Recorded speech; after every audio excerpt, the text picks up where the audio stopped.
Aion was originally designed and developed in Seoul, Korea. That's where the NCSoft headquarters is. The developers really took two approaches to it, two different angles. On the one hand, they wanted to take what was already successful in other MMOs, refine those details, and then on the other hand, they wanted to bring something new to the genre. And in doing so, they gave birth to Aion.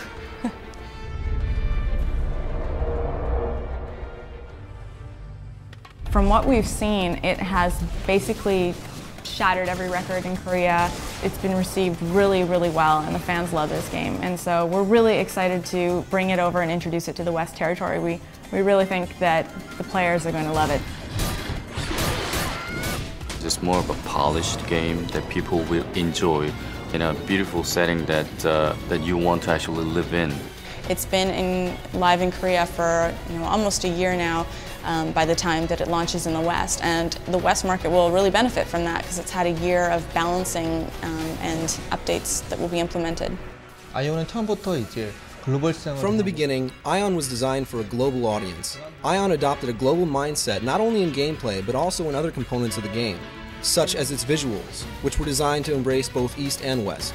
It has a lot of those cool things in MMOs that bring players in and keep them there, but it adds all these new things too that we've never seen before. My favorite feature of Aion is gliding. When playing an MMORPG, players inevitably spend a long time traveling around the world.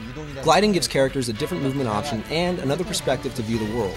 Flying also adds strategic components to PvP that I really like. If you are the #1 ranked player in the Abyss, you have the ability to turn into a huge raid boss. And you're not actually a raid boss, but you will look like one. Your wings are huge, you're gigantic, and you can do a lot of damage and take a lot of damage. In order to make Aion a global game, we took out a lot of elements that were characteristics of Asian games.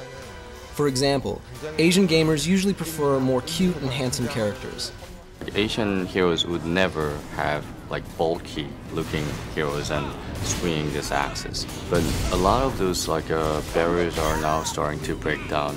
Korean games have been known as games that are grinders, that don't have that much story or quest.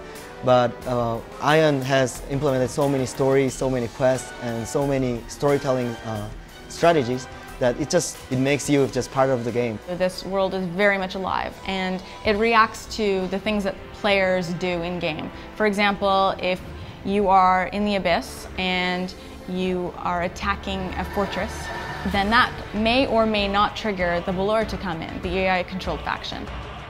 The Balor are more likely to attack the race that has more power. It's meant to create balance between the two opposing factions. So we have big event changes like that, and we also have smaller ones. The world will be gradually enlarged. Later on, it will expand to a region farther from the Tower of Eternity. We'll have space within the Abyss that will be sort of a fourth dimension.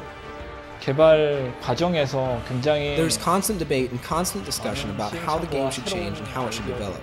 When Aion launches in North America and Europe, we plan to include features that are only available on the test server in South Korea. Koreans actually love MMORPGs. I think they wouldn't be able to survive without MMORPGs. It's the challenge that's the fun part. It's not just leveling up, it's not just PvP, it's everything all together. And the game, even until you get the maximum level, there are so many things to do. It's a very challenging and very extremely fun game.